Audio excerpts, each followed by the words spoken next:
Last sessions, we understood how we can relate AI to our day-to-day lives.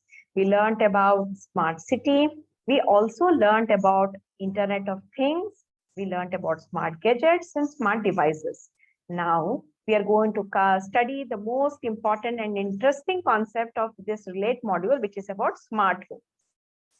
Smart city, smart gadgets, smart TV, so many things we have learned. But now, comprising everything together inside one unit, that is our home sweet home, to make it smart, or it can be called a smart, what are the requirements?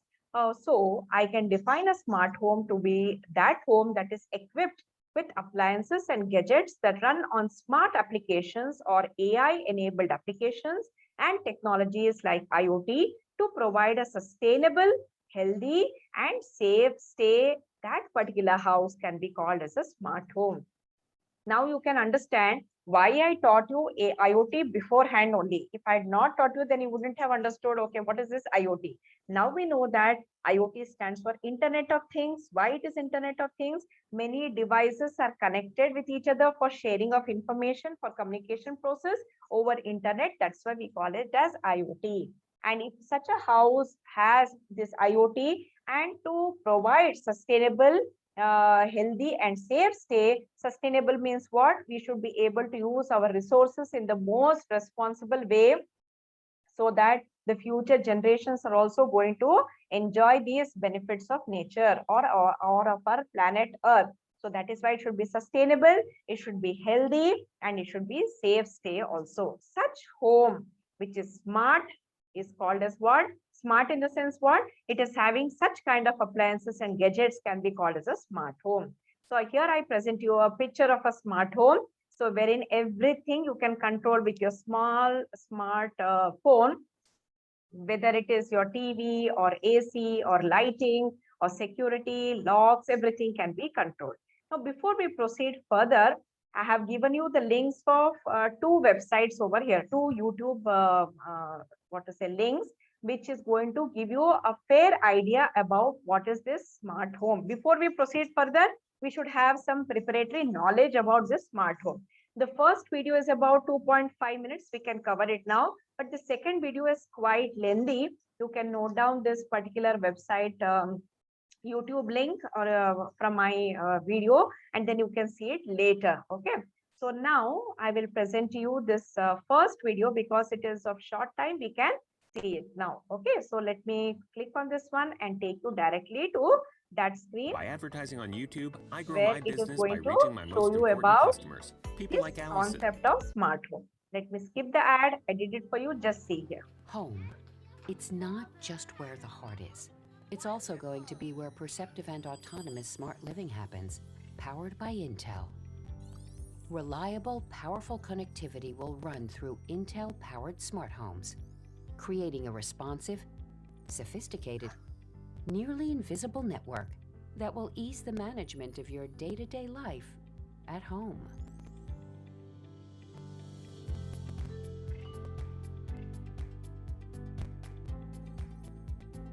Mike is at the door.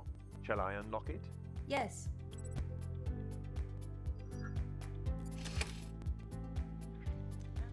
Assistant, what should we watch tonight?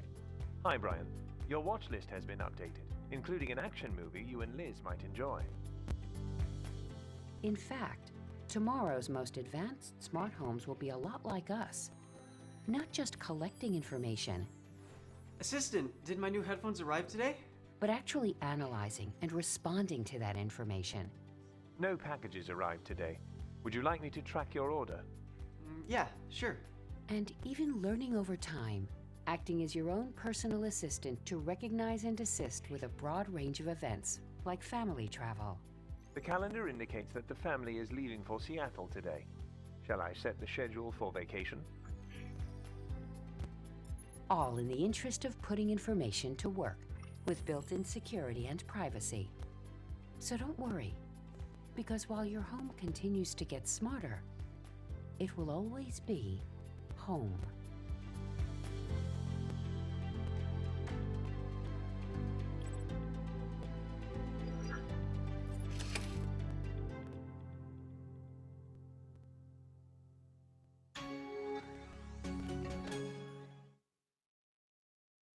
Okay, so that was an amazing experience to know about what is a smart home, isn't it? So let me quickly start sharing my screen and go to the place where we were looking at the which one we were looking at the presentation about the smart home. Okay, so just give me a second.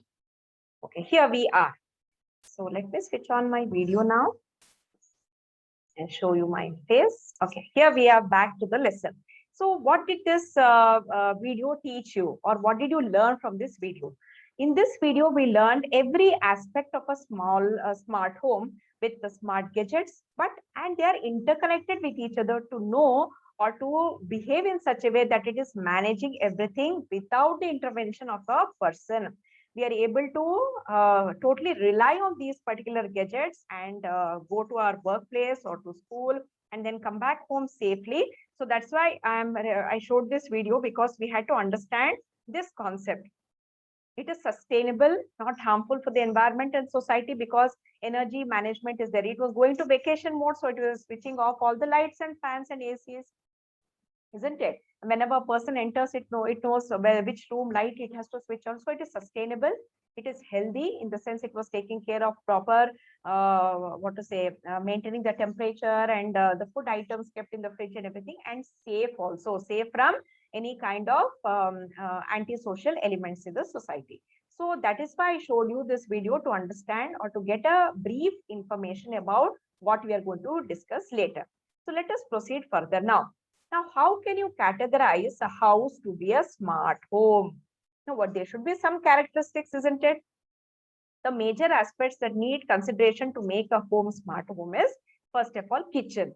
Kitchen should have what? Smart oven, coffee maker, and smart refrigerator. Why this refrigerator part is important? Because we buy so many things and keep it in the fridge.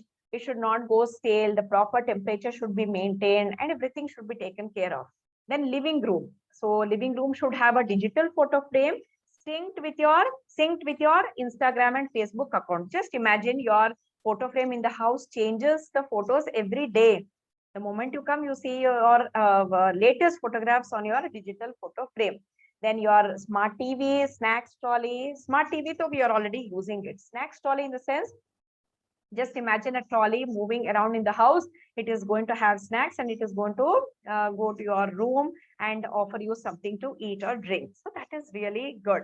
Washroom. In washroom, what we should have? We should have smart geyser, smart water control system, and smart mirror. Mirror, I think I told you in the previous concept that if mirror, you're standing in front of the mirror, and here at the top, you're going to get some notifications about the music and movies and news and everything.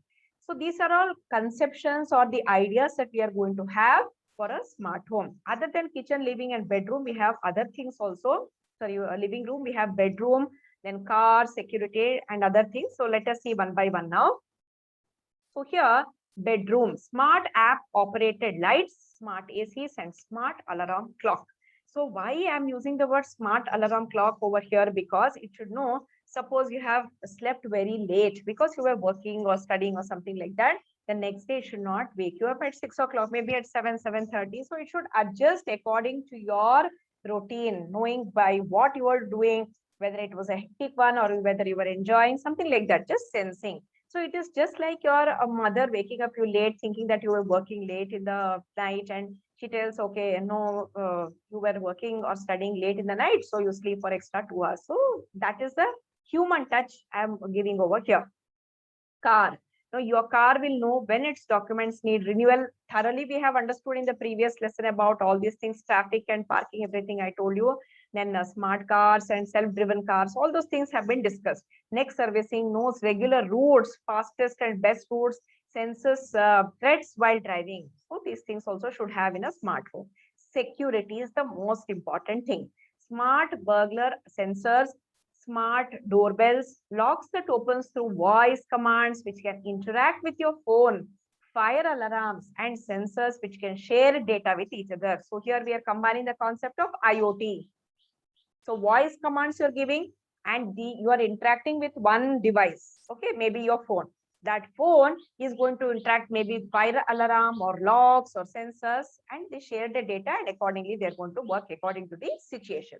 Other smart devices may be that you can have in your house. Smart houses, smart heating systems, cleaning boards, checking air quality, smart apparels and footwears.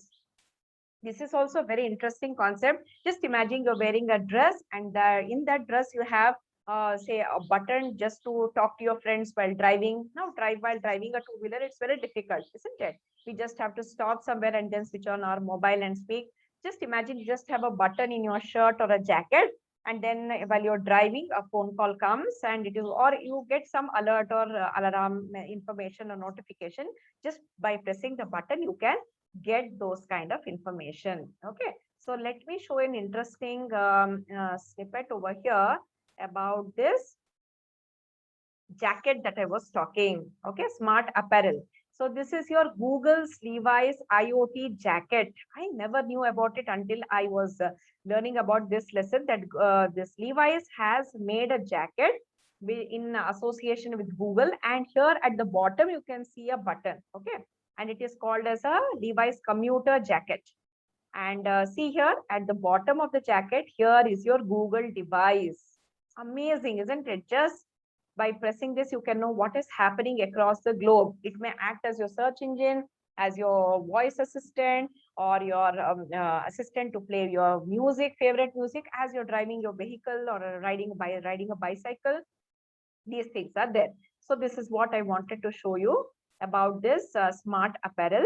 So let us proceed further now. So this information, after we learned about all these things, this is also one more picture about your smart home. See, identify the devices, what all we had connected: smart refrigerator, temperature control, windows, locking system, then your washing machines, lighting, then your CCTV cameras, cars and garage, and your music system and TV, all those things. This is about the heating part. Okay, in India, we don't have this, but in Western countries, heating systems are also there. So just by the click of a button in your phone, you will be able to control all these things. So this is about this one. Next, we have to understand how does a smart home function. Okay. Now, in order to make the smart home function in the best possible way, we have to think of a technology. Okay. So the technology is that what inside a home, the house may be very small or big, whatever it is. Now we have to see the constraints and advantages that we have. Now here we can understand that since the distance between the devices inside the homes are small, devices inside the home means what? Say, suppose I have got a 1 BHK flat or 2 BHK flat.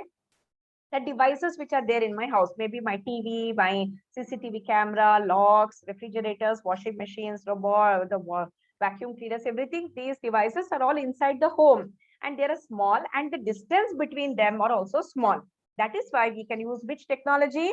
Bluetooth technology and Wi-Fi. Bluetooth is also a very important technology which we use in our mobile phones. I think all of you are familiar with that. And Wi-Fi stands for what? Yes, it is wireless fidelity. So without any connecting of wires, I can access the technology over there. Now all appliances are connected to a central controller called as the smart home hub. Okay, so to control all these devices which are connected with each other, we should have a central controller. Okay, and that central controller is called as what? It is called a smart home hub. Now, who is manufacturing nowadays? SmartThings and Wink by Samsung company are manufacturing this smart home hub. Through this hub, all the devices communicate using a protocol known as Z-Wave protocol. So there should be some terms and conditions for communication of these devices. As we have in internet, we have HTTP protocol, we have FTP protocol, we have TCP/IP protocol. Similarly, inside a smart home, the controller, that is a smart home hub, is going to communicate with other devices connected inside the house using a protocol known as Z-Wave protocol. And protocol stands for what? A set of rules or regulations for proper communication of doing a particular task. The hub controls the communication between these devices. So this is how a smart home is going to function. Just by bringing a CCTV camera or a smart TV or a smart refrigerator, individual items will not work. To make them all work in sync with each other, we should have the smart home hub. That is what is being told over here. Now, This is again a picture that I've downloaded from the internet just to show you how we can control with the help of a smart hub about the TV, about the music system, washing machines, securities, then your lights and your alarm, which I was talking about. Everything can be controlled with the help of this smart phone, and that is connected to a smart hub controller. So smart appliances work in two ways. Which are the two ways? One is by something called as alarm, which works on a schedule, and the next one works in response to a trigger. Two are different things. One is based on the schedule. I set an alarm to wake me up at 6 o'clock. That is a schedule. But something might happen suddenly. That is not in my hands. Some accidents do happen, some unwanted, unknowing situations happen. That is going to trigger something. And triggering something is going to be called as what? Work in response to a trigger. Example, geyser turning on when alarm goes off. Okay, so what is happening here? The first one is work on a schedule called alarm. So when the alarm goes off, when does it go off? Maybe at 6 o'clock. That time it is going to schedule that the geyser also will be switching on. The next example is what? Work in response to a trigger. Car auto starts sensing your mobile phone is in your hands as you approach it. Suppose you are going to go to a school or office. You catch your mobile or you hold your mobile and go near the car. So that is not going to happen in a scheduled way. Maybe one day you're leaving at 8 o'clock. So next day you're leaving at maybe 8:05 or 8:10. So the timing may vary. So that cannot be set as a schedule or can be called as an alarm. In that case, it is going to work in response to a trigger, because as you are approaching, maybe it is a Sunday, you don't drive only that day, or you don't go near your car. So that time you in the evening, you might feel like going for a drive, isn't it? So that time you go near the car with your mobile phone. So that time an event happens, then that event is going to trigger an action. And that is the second part. So appliances work in two ways. One is based on schedule, and that is based on alarm, and the other one is based on a response, and that is called as what? It is based on a trigger. Okay, that's it for this session. In the next session, we are going to learn more concepts about smart home. So stay tuned. Bye-bye.